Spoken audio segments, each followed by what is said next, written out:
Hello and welcome. I am Scrapperlock and this is City of Heroes. We are now level 34 with our Dominator, Mister Eclipse. It's about half a million XP to go to get to the next level. We just leveled up in the Monastery arc for Tina Chung, and we're going after freak shows, and I thought I would bring you back. And today what we're going to talk about is leveling with each other in role-playing games and being honest, and why that's sometimes difficult to do and why it's actually important that we do it. So we're going to be talking about that, but first, actually, before we go anywhere, let's take a look at our character right now. I still need one more IO or something to slot in here, but we're level 34, so I'm not going to buy an SO at this point. We'll just wait till level 37. If necessary, hopefully we'll get a damage IO. We've been finding them pretty well, and that'll give our Umber Beast its third and final damage, and then we'll do some other stuff with the Umber Beast, maybe give it extra accuracy, and I don't know, we'll see what else. We can also give it recharge, immobilize, fear. Maybe I should give it an immobilize or a fear buff. We'll see. Right now, what I want to do is get the damage going. We have finished Life Drain. We've also now finished Nightfall, which is doing triple damage. So all of our like major attacks are done. The the melee attack range attacks I almost never do. I never do them because I'm usually attacking at range, and because I rarely use them, I find that even when somebody comes up to me, I'm doing a hold or a possess instead, or throwing regular damage at them rather than clicking on these. I'm not sure how to get myself to use those powers more. They just don't seem to be of anywhere near as much use, which is why I have not bothered enhancing them at this point. Of course, the irony, or whatever you want to call it, the catch-22 in City of Heroes is that a lot of powers at their base aren't that great, and so you kind of have to enhance them in order to make them good. So by not enhancing them, I'm maybe doing them not to be that great, but we really don't seem to need them that much, and so I haven't really been using them. What I have been using is this power to yank guys out of there. Sometimes it works, sometimes it doesn't, but we'll try. Didn't work, but we were able to paralyze him anyway. These guys have been pretty doable and not that bad. You see here I go again. He's in melee range, but I just possessed him anyway. Of course, he came up to me after I'd started the animation, so that's a little bit different. They're pretty good allies, these guys, when you possess them. So in any case, what I wanted to do, this was kind of inspired by a comment. I think it was Kievar who made this comment, but somebody made a comment recently, and I've also seen this happen with one of my friends who was talking about something that was going on in their group.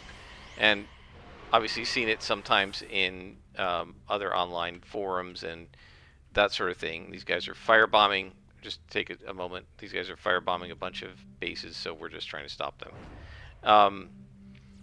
And this is the idea that a lot of times when we're playing role-playing games, we aren't completely candid with the other players. And we're talking about why that is, and then we're going to talk about why that can actually be potentially dangerous, and why sometimes you have to not be candid. We're going to sort of talk about all of that, and that's going to be kind of our point of discussion today. So let's talk about what we mean by not being candid or not being honest in a role-playing game. What we're talking about is not being honest with what you want. So I now remember this story. I believe it was Kievar, whoever it was, said that they were playing a character that they didn't really enjoy. And they were, like, hoping the character would die. And they were purposely, I think, putting the character in situations that would risk death. And the GM, trying to be nice, kept saving the character and not actually giving the character the consequence of death that they richly deserved. And finally the player had to step up and say, look, Game Master, I actually don't like this character, and I'd like to just make a new one. So please stop trying to save him. Right? I may be slightly distorting that. That's just sort of what I'm remembering from having read it about a week ago and saying I want to talk about this. But even if I'm distorting it a little bit, the point is that you had a lack of communication, right? The player wasn't telling the GM what they really wanted for whatever reason, possibly to avoid hurting the GM's feelings, because they think the reason they didn't want to play the character was because of the way the GM had house ruled something. And so, and the attitude there, it's sort of like, well, if that's the way they're going to run this kind of a rule, then I'd rather just not play the character and play something different. And so you have like the GM acting on a lack of information, right? They don't know that the player doesn't want to keep playing this character and that the player is perfectly happy to have the character killed off so they can roll up a new one, and maybe is even trying to get killed so they can roll up a new one. And you have the player maybe not realizing that the GM is purposely trying not to kill the character. Oops, I had typed stuff in here. And therefore not knowing enough to say to the GM, you can go ahead and kill my character off. So a lot of this comes from a lack of communication. And we've often talked on this channel about how important it is to communicate, to let your fellow players know what you like or you don't like, and to let your GM know what you like or you don't like. But if communication is so important, and if we need to communicate so that our fellow players and our game master know what we like or what we don't like, why does it happen so often that players and GMs don't properly communicate with each other? And what can we do about that? So let's talk about the primary reason that players and GMs don't always communicate well with each other. And I think the main reason that people don't is that people are nice and they don't want to hurt anybody's feelings. So if you're a player and the GM has done something that you may be harming your fun or you don't like that much, it's often the case that you don't want to say anything because you don't want to hurt the person's feelings, right? You know that this GM is probably not trying to make your day miserable. The GM is probably trying to do something that the GM thinks is fun, and thinks you will enjoy. And if they do something you don't like, it's probably not intentional, and they probably were actually trying to make you happy and they just failed. So you don't want to hurt their feelings and say, hey, I didn't like this, right? You're trying to be nice. But the problem with doing that is that you run the risk of it, that it keeps happening, right? And if we go back, we could think of my friend Dave, who always liked to do like crossword puzzles and stuff in the newspaper, and he liked word searches and that kind of thing. He liked puzzles as a general rule, so when we played Champions, I would sometimes create puzzles for him, puzzles for the group to solve, thinking, oh, he's going to enjoy it, and he would always take the lead and solve the puzzle, and I thought he loved it. And he didn't say anything to me, and I just kept doing it because I figured he must love it. He likes puzzles, and he keeps taking the lead and doing it, so, he seems to be enjoying it, and I'll keep giving him puzzles. So in this one big summer scenario I had when people came back from college, including Dave after he'd gone off to college, I did this really giant puzzle for them all to solve. Come on. There we go. I did this giant puzzle for them all to solve. I guess we're going to need our pet at this point, because there are too many of these guys and I keep getting stunned. I did this giant puzzle for them to solve, figuring Dave would take the lead, figuring he would enjoy it. And he did take the lead, but he said basically, oh gosh, I hate puzzles. And I was like, what? I thought you liked puzzles. And he said, no, I don't want to really do puzzles in Champions. I like doing word searches, when I'm not in the middle of playing a role-playing game. But when he was playing in a role-playing game, he didn't want to do a puzzle. He just wanted to, get into combat and beat stuff up. So here I was, oh man, look at this room. Here I was purposely trying to make him do something that have a gameplay element that he would really enjoy, and he hated it.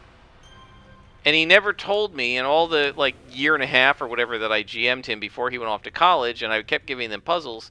He never told me, look, I don't like this.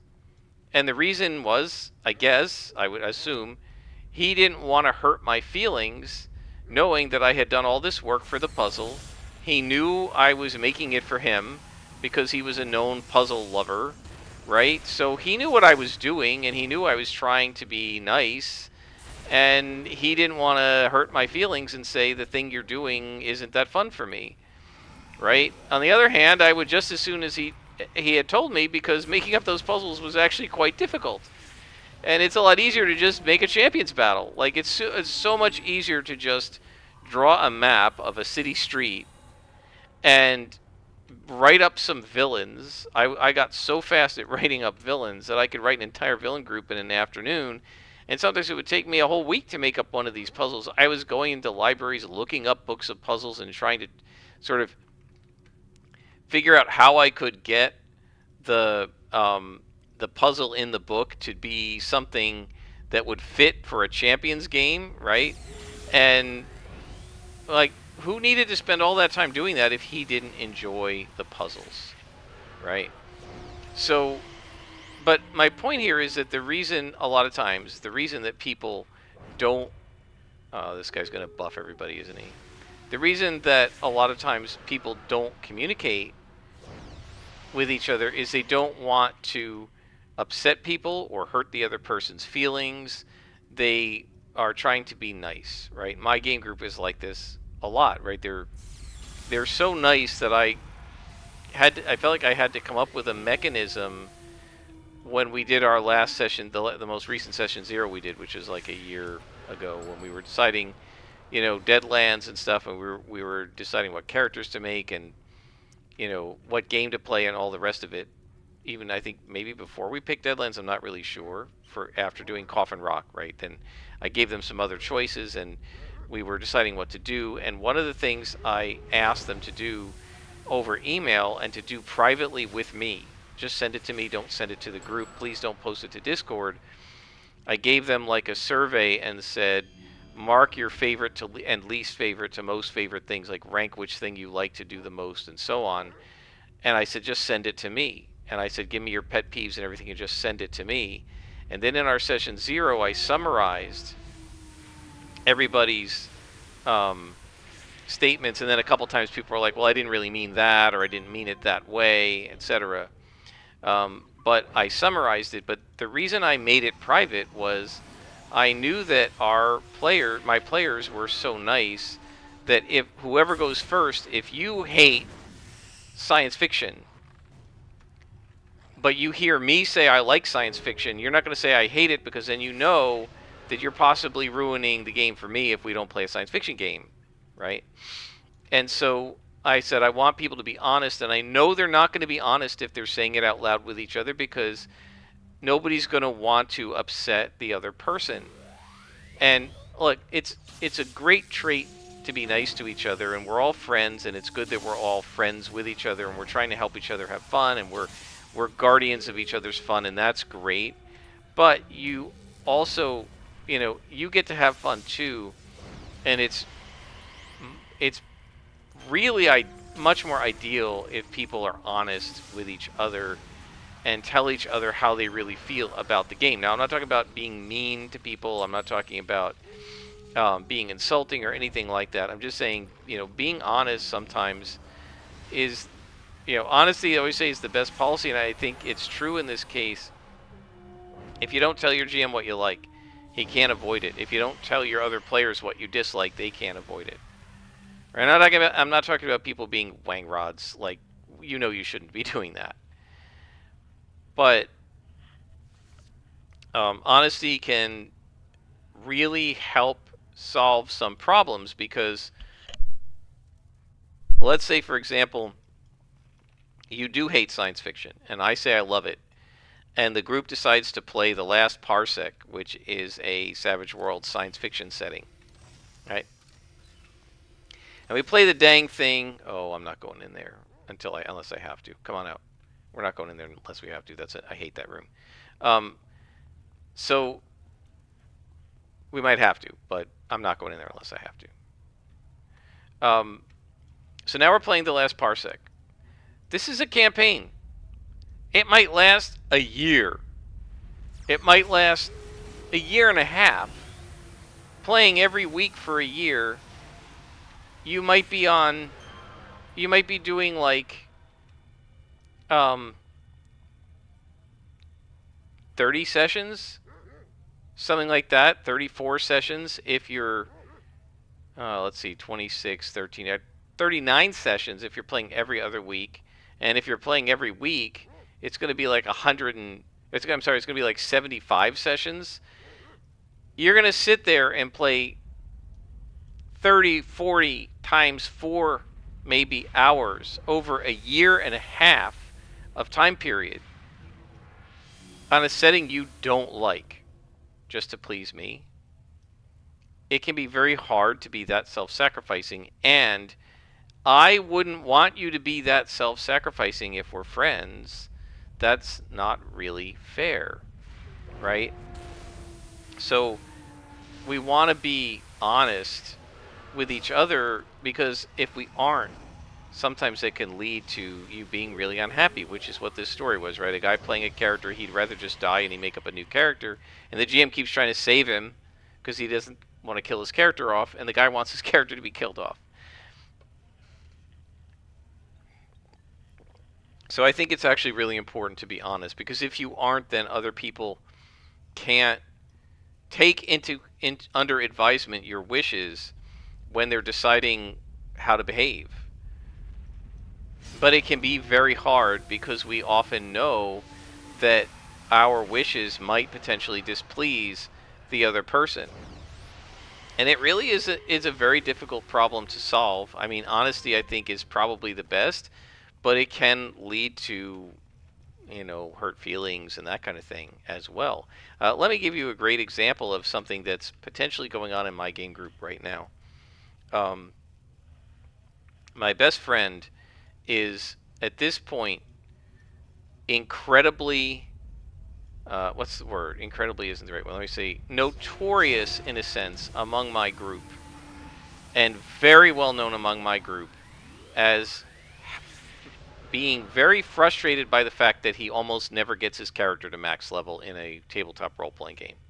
His campaigns always end before that,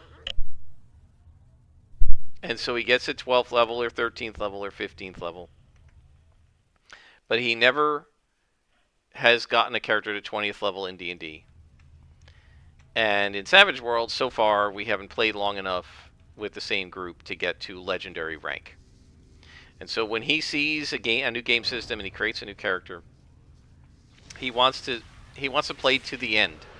Not the end of the campaign story, that's fine, but also to the end of the character, to level 20. Or in Savage Worlds, it would be at least the 17th advance, which gets you to legendary rank. And my guess is he'd like to get at least a few ranks in. He'd like to get to the 20th advance, right? Get all the way through legendary rank is technically endless, but each rank has 4 advances to it, so 4 advances into legendary rank would be about where he would want to get. The equivalent of 20 advances or 20th level, right? So that's totally what he wants to do, and he's told us over and over again, not just with Savage Worlds, but with any game, that he wants to get to the end. He's extremely resistant to starting at first level because, not because he doesn't like first level.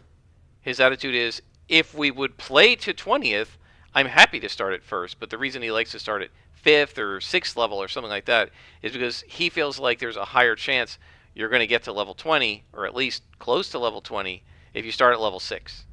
Right? My Rome game, we only went to level 13. Theoretically, if we had started at level 3, we might have gotten to level 16 or 15, which at least would be a little closer. Right? There are all these cool things you can do at high level. Cool spells, cool powers and abilities, cool feats, increased nearly everything, cool magic items that really come in at the high levels that you never get to experience when you keep stopping at 10th or 11th level and starting over again. And so he's been very opposed to starting at level 1 most of the time, and asked, can we start at a higher level? And he's been very frustrated, and openly so, and let us know that he's very frustrated by the fact that it's not just our group. None of his groups have ever gotten to max level in many years. I think he ran a campaign of 3rd edition D&D that got to 19th or 20th level. But I don't think he was the player. I think he was the GM, right? So as a player, he's never gotten to max level ever. And that's frustrating. I can understand why you might be frustrated by that, because you don't like, can I see what max level gameplay is like? Now, my personal opinion is high level gameplay is not all it's cracked up to be, right? Because what I think usually ends up happening is you're just become overpowered. It's really hard for the GM to challenge you. We know this, and we've talked about this before. And so you have this problem where it becomes like it becomes very hard for you to be challenged, and the game becomes almost like easy mode, and stuff becomes kind of gonzo and ridiculous, right? And so I feel like high level gameplay is not all it's cracked up to be. He hasn't really done it. I suspect he's not going to like it as much as he thinks he does. I mean, maybe he will. I don't know, but I suspect he won't. It's sort of like Champions, right? Right when he and the bad Rob violated our house rule and went and made 80 and 85 point power based characters rather than max of 70 the way we used to have. Yeah, they were overpowered and they kind of dominated the battlefield, but I don't. It's not clear to me that those guys had any more fun doing that than they would have had if they'd been playing 12d6 60 point characters, right? They were rolling more dice. It's not clear that that really did anything. Did some of the battles maybe go a little faster? I guess perhaps. But yeah, it's not clear to me that that really accomplished anything. All right, so I'm going to put a little marker here. That's where the room I hate is. We're on the last firebomb, and I don't see a white star, so I suspect we don't have to go in there. So why am I telling this story? Because we've had now, there's the last one, we've had now some verbal discussion and a bunch of Discord conversation about what do we want to do after we finish the horror at Headstone Hill, right? And my best friend, his number one choice is definitely that we continue with these characters, we keep playing them, and we play them out to legendary rank. Just keep playing them. And I don't have any adventures that I've purchased that are for legendary rank characters or heroic rank characters. There are individual Savage Tales, both in the Hard Headstone Hill, which these guys haven't done yet, that you could probably do it heroic. And there are individual Savage Tales for veteran plus level characters, a few of them, not many, in the Hell on the High Plains supplement that is the High Plains area, like Wyoming and Colorado and that sort of area, and it's got some pretty tough encounters in it. But none of these are campaigns, right? It would only be a, shall we say, campaign in the sense that you can go away because I can resummon you again. It would only be a campaign in the sense that you would be, the adventures would be one after another, kind of in the old school D&D campaign sense, where you'd play a module and then you'd play another module and then you'd play another module, and it's a campaign after the fact in the sense that you played a sequence of adventures with one set of characters, right? It's not a campaign with a storyline. That's over at the end of the Hard Headstone Hill. Now, there are storylines we could do, but they're for like seasoned or maybe veteran, but they're definitely not for heroic and legendary level characters. So this is going to probably just be me making one-offs. And that's okay, but what's interesting here is that my best friend is kind of, he would rather play a bunch of short one-offs that, where they get an advance after each session and they get to legendary rank than play like an epic storyline, because he really wants to get to epic rank. So so everybody knows without asking him, right? And I forgot to get break freeze. I should have. Everybody knows without asking my best friend that he wants to get to legendary rank. Now, one of the other players has expressed the desire to get to heroic rank because heroic rank will allow her to have enough power points to cast resurrection. And she feels like her character, one of his main goals is to cast Resurrection on the two characters who've died. She doesn't know one of them's already risen up and become harrowed, and but the player knows, but the character doesn't. But what this character wants to do is resurrect his dead friends, and she feels like once he's done that, that's kind of the end of his story arc, as it were. So she kind of wants to get to heroic. I think after that she doesn't care. The other two players don't care. In fact, the one guy said, I want to go back and play the harrowed guy now and switch characters. So he's happy to switch, and he doesn't care what rank they are, right? Because the harrowed guy was only seasoned. So, I mean, if he joins a heroic group, we'll obviously let him take some advances. But if we made a seasoned group, he would just play him as a seasoned character, I assume. Right? He wouldn't care. So everybody knows that my best friend very, very, very strongly wants to play to max level, or, well, there's no max level, but wants to get to 17th to the 17th, 18th, 20th advance, right? So knowing this ahead of time, almost everyone said that their first choice, everyone said either their first or second choice was to play Deadlands with our existing characters and continue playing this posse, right? I hear a glowy. But I don't know how honest that is. Right? This is what I'm talking about with honesty. I don't know how honest it is because I also know that every single player knows that my best friend wants us to get to max level. So because they're all really nice people, and they're all very likely to do what each other wants rather than themselves, right?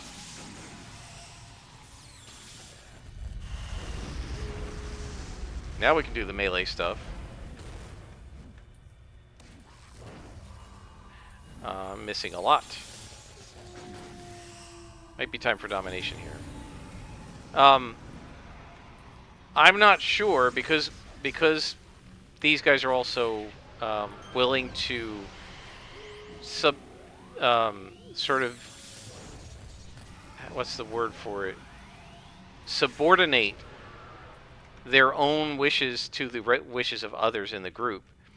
It's entirely possible that everybody else would rather make up new characters, and it's really only my best friend who wants to keep playing these guys after the horror at Headstone Hill is over, right? They might feel that now that we're done with this particular storyline, this posse is, we can finish with them and let's start a new posse because we want to make up some new characters and try some new things. Right? A lot of players like making up new characters. Where's the glowy? Here. And some people like making up new things rather than making up new characters rather than getting to max level. And my best friend likes making up new characters too, but he wants to get them to max level.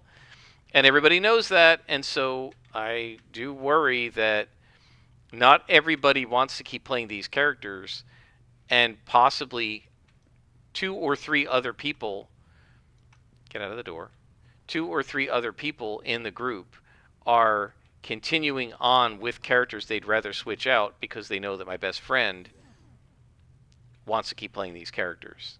And so, we have to be careful about that. We have to make sure that people are happy. Now, I mean, everybody said that playing Deadlands was one of their top 2 choices, and for most people it was their top choice, so that's okay. Now, the one guy did say, and I'm really glad he did, that his preference would be to go back to D&D. And I said, well, I'm fine with going back to D&D, but not if I'm the DM. Right? And that's what my best friend said, well, I want to do D&D with us at some point, but, it's going to be summer or something. And as I said before, I don't know if he's ever going to do it, because I think he's just waiting until the situation is perfect, and, what is it? Perfection is the enemy of good enough, right?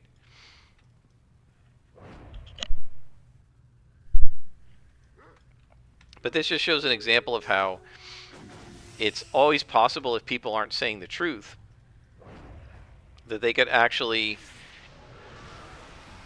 be less happy than they would otherwise be.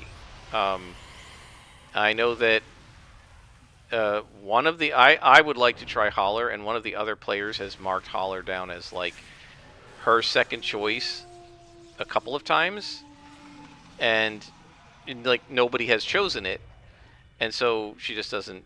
We just don't do it.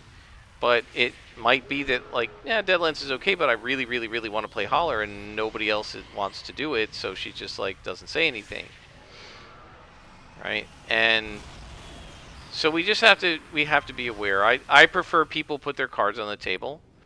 If somebody wants to, like the one guy who said I'd rather go back to D&D, okay, we now all know he would like to go back to D&D. And I can't do anything about that because I'm not running D&D. But at least we all know that he wants to go back to D&D. And that means that when the time comes that someone says I can run a D&D game for you guys, then we need to take under advisement that this guy has wanted to go back to D&D for a while now, and if he's playing Deadlands with us, he's doing us a favor, and you have to keep that kind of thing in mind and realize that sometimes maybe we got to do some rotating because people get to play their own favorite game too. Right? Now, I will say with my group, because we don't play every week, we only play every other week, and sometimes not even then, it can be very hard to rotate. Then you're definitely down to just doing one-shots, and we all like long, juicy, meaty campaigns that last for a long time and have a good long story and have a lot of parts to them, and we can really dig our teeth into the characters and stuff. We like that. So where are you? Come on. We like that, so I don't know how happy that group would be to keep doing short adventures like that, just go for 3 or 4 sessions so that we can keep switching off games. But that might be the fairest way to do it if the people in the group want to play different games or do different things, right? I don't like D&D. I don't like D&D. I don't like D&D as much as the other games, and I'd much rather play Savage Worlds or Champions or Call of Cthulhu or whatever, right? I mean, look at me. One of the games I'm most excited to do is something like Call of Cthulhu or Delta Green, and none of the other players want to do it. Now, I'm happy to play Savage Worlds, and that's fine. But if I really wanted to play Call of Cthulhu and I've got a couple $100 worth of stuff here and I can't get anybody to play it and I'm really, really frustrated about that, one of the problems is that, again, I'm not that frustrated. I'm perfectly happy to play Savage Worlds. But one of the problems is that when this occurs, you can eventually it can lead to hard feelings, right? People feel like it's unfair. They feel like they've taken advantage of because I'm playing what you guys want, but you're not playing what I want, right? I worry about my best friend because I think that he might be at the point where he wants to go back to D&D also. And I think he's of two minds, right? Because I'm sure he would rather go back to D&D. I think he likes it better than Savage Worlds. But I think that he's torn because he also wants to get to max level, and he knows if we switch to D&D, he's not getting his character to max level. He also knows that this Hexslinger he's got, this magic-using gunslinger, which he had as an idea for a possible D&D character, but Deadlands is really appropriate for it, so he's doing her in Deadlands. He knows he's almost certainly not going to play that character in D&D. So if he wants to play her and he wants to get her to a high level, he's got to do it here, right? So my guess is his desire to see max level is greater than his desire to switch to D&D. Now the other guy who said he wants to switch to D&D, he might really just prefer D&D, and I'm glad he put it in there, right? His first choice was, I really would like to go back to D&D, but if we don't, then I'd like to stay in Deadlands and bring Cody, his Harrowed character, back from the dead and try playing him. So like, okay, so that means probably continuing this posse for him as well. The new girl, I think she said she wanted I think she said, get out of my way. I think she said she wanted Deadlands with these characters, or she said Deadlands, I don't care if we keep these characters or make new ones, But she said if we make new ones, she likes starting at novice, which always makes my best friend roll his eyes because it means it's going to take a long time to get to high level. But she said her second choice was ETU. Now, we can't. She and I both love ETU. We can't get anybody else to be interested in it. So, it may be like she really wants to play ETU. I think she likes Deadlands just as much. But imagine if her favorite was ETU, and she can't get anybody to want to play that. And Deadlands is like, okay, well, at least we get to play Savage Worlds, but I really want to play ETU. She could be getting frustrated by that. So again, my point here is just that it's very important to be honest. Otherwise, other people could be ruining your fun without knowing it. And then, if you just told them, look, I'd really like to play some ETU, maybe people would be willing to do like a sort of a one-shot or at least a short 3 or 4 session adventure so you can get it out of your system a little bit, right? Of course, it's not as ideal as running an entire campaign that takes your character from freshman to senior year, right? And by the way, I've never thought of trying to sell my best friend on ETU this way, but one of the fundamental premises of ETU is that your character goes to graduation, so you do max level. You do get to max level in ETU, so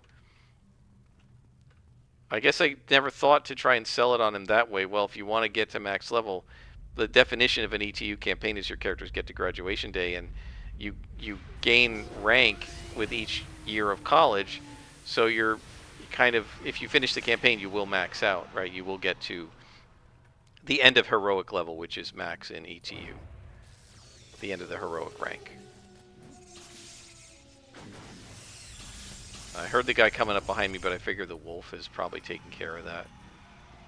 These guys are rough, but doable with this character now because of the wolf and just because I have enough holds and I do enough damage now, finally.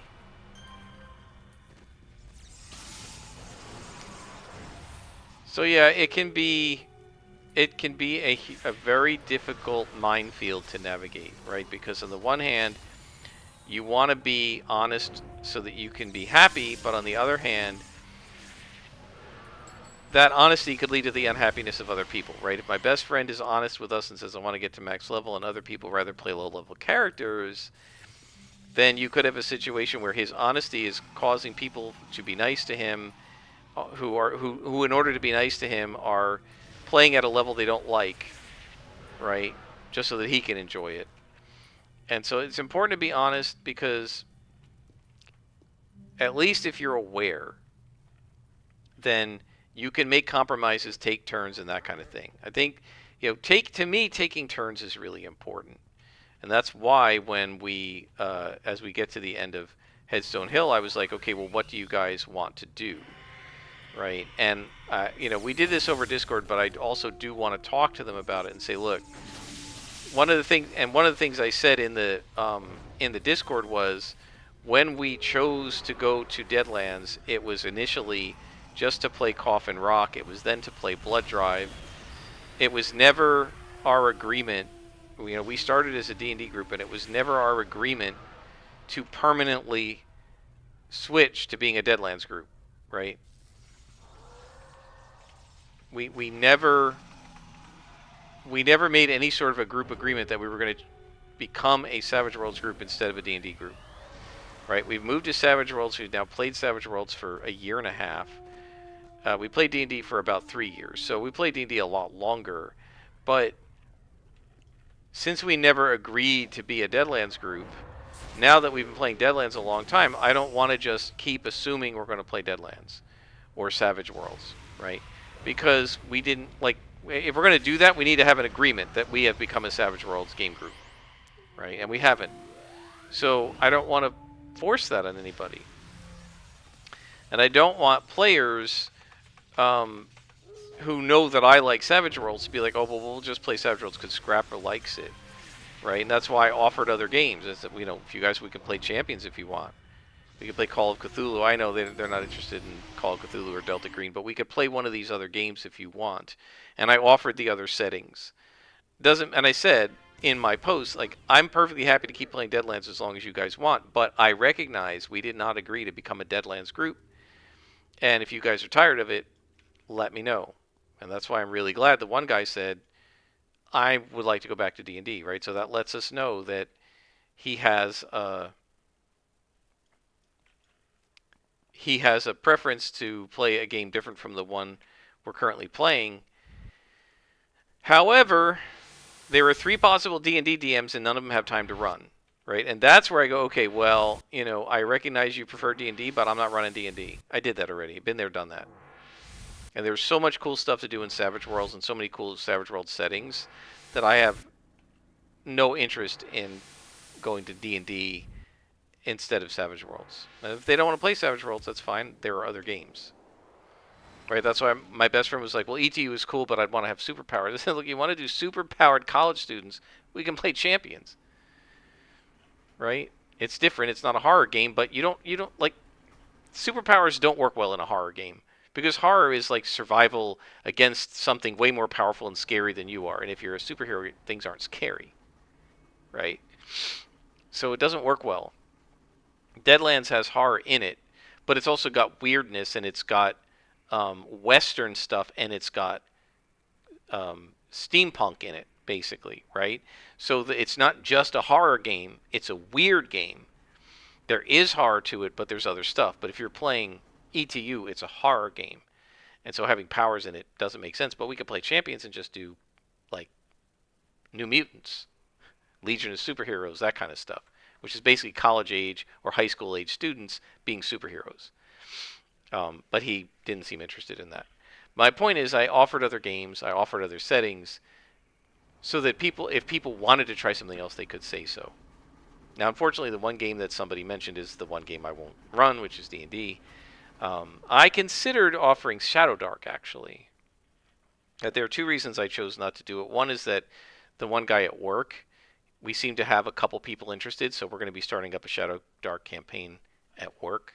I don't know how well it's going to work because he wanted to play like 4:30 to 7:30. It looks like people are going to be able to do it like 5 to 6:30, so we're not going to be able to play long. And, I mean, you can do 1 hour or 2 hour sessions and it's fine.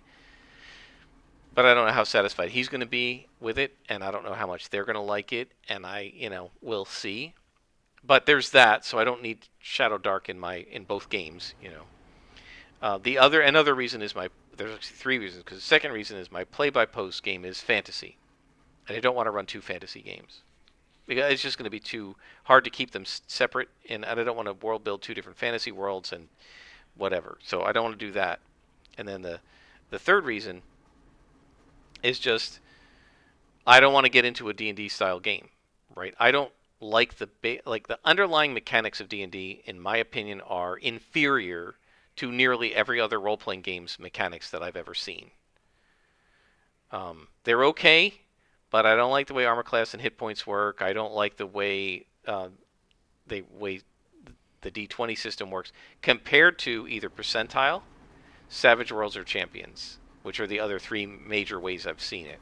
Right? Call of Cthulhu, Rollmaster, Delta Green, they do percentile dice, and Savage Worlds does its own weird, with the wild dice and everything, and then Champions does everything on 3d6. And I like all of those statistical systems for a variety of statistical reasons better than the D20.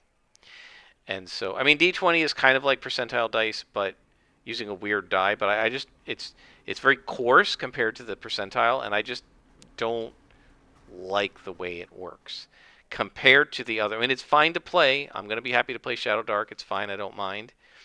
But if I were going to rank game systems, the D20 system would be literally at the bottom of every role-playing game I've ever played. It's the first one I learned. It's one of the ones I know the best. But I like every other system I've ever seen better than it. So I thought about it. I love the concept of Shadow Dark, but it's a D20 system. And yeah, I really don't want to run my least favorite system if I can avoid it. So if I'd offered that, it might be that everybody but my best friend, he would have hated it, right? Because Shadow Dark is designed to prevent build tuning and he likes to build tune. That's one of the reasons he wants to get to max level, is so that he can do the build tuning all the way to the end, right? And there's nothing wrong with that, but it doesn't fit well into the Shadow Dark ethos. So he would have hated that anyway, and that's one of the reasons I just didn't offer it. Anyway, my point with all of this is honesty is the best. There is a chance you could hurt somebody's feelings, but in the long run, it's better to rip the Band-Aid off. Be polite and politely say, GM, I don't actually like this. The way my friend Dave said, I don't actually like puzzles. I know you're trying to make me happy here, but I didn't really enjoy this, so you don't need to keep... I'm like, okay, well, that's great. I don't have to keep beating my head into a wall to make up puzzles for you. Then one of the other players said, well, I kind of like the puzzles. And I'm like, all right. It's okay, if multiple people like the puzzles, that's different. But the thing is, like, he wasn't rude about it. And yeah, it did... I don't want to say it didn't hurt my feelings. It frustrated me a little bit because I'm like, what did I do all this for? It was disappointing to me because I had purposely tried to do... I spent a lot of time building this awesome puzzle with a huge smile on my face the whole time, picturing how much he was going to love it.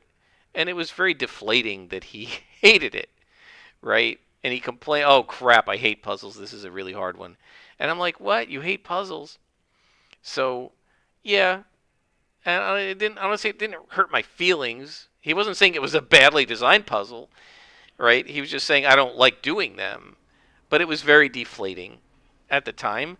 But it was better for me to know it, right? Now you have to be careful. If you're not good friends and you say these things, people get upset. It could harm your friendship, and you do have to be careful. But I think it's always better to be gently honest and say what you really want, because if you don't tell people what you really want, then they can't help you get it, and they can't know that what they're doing is making you unhappy. So that's, anyway, my advice. I hope you guys enjoyed this video. We're done with level 34. I'll see you again at level 35 when we get our next power. I have no idea, honestly, what that will be. Moonbeam, I guess. Yeah, it's a sniper attack. Yeah, we need... I've been doing more range with this guy anyway, so we'll probably get Moonbeam. And these powers will get moved over or something, I guess. So yeah, that'll be our next power, and then we'll be slotting that up in levels 36 and 7, I guess. And until next time, I am Scrapperlock, and this has been City of Heroes.